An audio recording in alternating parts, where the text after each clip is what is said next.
Hi guys, so today is going to be all about kitchen equipment and how certain kitchen equipment will make your life a little easier and more efficient.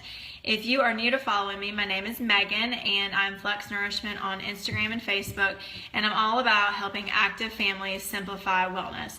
So I'm just going to start out with some of my favorite cookbooks.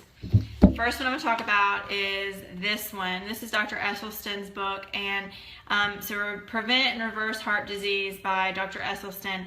And it's a book, it has a lot of really great information in it about heart disease and a plant-based diet and how a plant-based diet can reverse and prevent heart disease. But in the very back, it has a whole slew of excellent recipes. They're all simple, they have very few ingredients. And one of my favorite things about it is that it has a lot of salad dressings and dips and things that you're going to use as condiments to kind of dress up your dishes. So that is definitely a favorite. And then my next favorite, well, this isn't really any particular order. Like, I like all of them. I don't have favoritism towards my cookbooks. But this is Minimalist Baker. She has a wonderful blog, and I've been following her for a really long time. The pictures in this cookbook are so amazing. Can't really tell through the screen, but they're all so vibrant and beautiful. And all of her recipes I've tried almost all of them, and they're all fantastic and very, very simple. So her whole philosophy, or her niche in her blog, is that she uses very few ingredients, 10 ingredients or less, and that a lot of her recipes only take 30 minutes to make. And most of her stuff is gluten-free. Sometimes I have to change it a little bit. And if I'm trying to do something oil-free, all of her recipes seem to adapt really well to having no oil added. And then if you followed me for any length of time at all, you know that I am totally nutso for Angela Liddon. Her cookbook has been very well loved and very well used. Just right there, that's one of my very, very, very, very, very favorite recipes. This is a lentil meatloaf, and it's just full of plants and it's full of flavor, and the kids love it, guests love it. When I take it to people's house, they're just crazy for that recipe. This is her mashed potatoes. I actually think it has cauliflower in it too.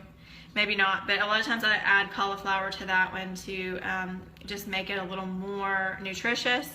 And yep, there is the zucchini chocolate muffins that I made the other day.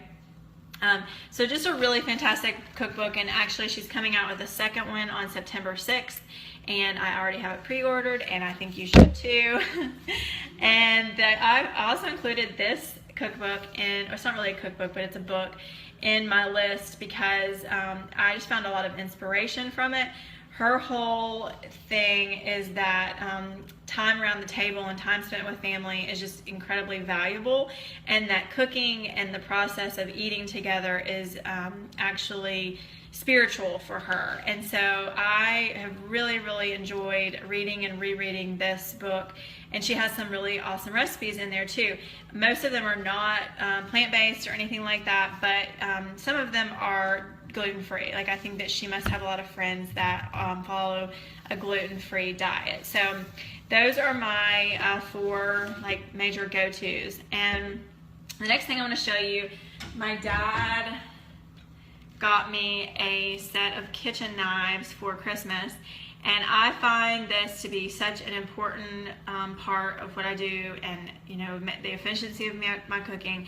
Nobody wants knives that just don't do what they're supposed to do. Of course, you need to sharpen all of your knives, so even if you don't have the best set of knives, just a good sharpening a lot of times will do the trick. And then this is a bamboo cutting board. Super simple, not fancy, not expensive.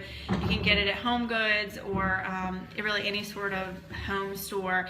The bamboo is really a lot easier on your knives. It's much easier to clean, and if you're cooking meat or anything, you have less likely of any sort of cross-contamination.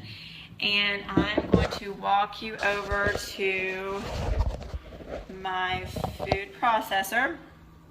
So this is the Cuisinart food processor, and I'm not sure which size it is. I should have looked it up before I brought you guys on, but I love it for making hummus. I love it for doing my cauliflower rice, and it actually has an attachment that goes on the top to slice vegetables really thinly.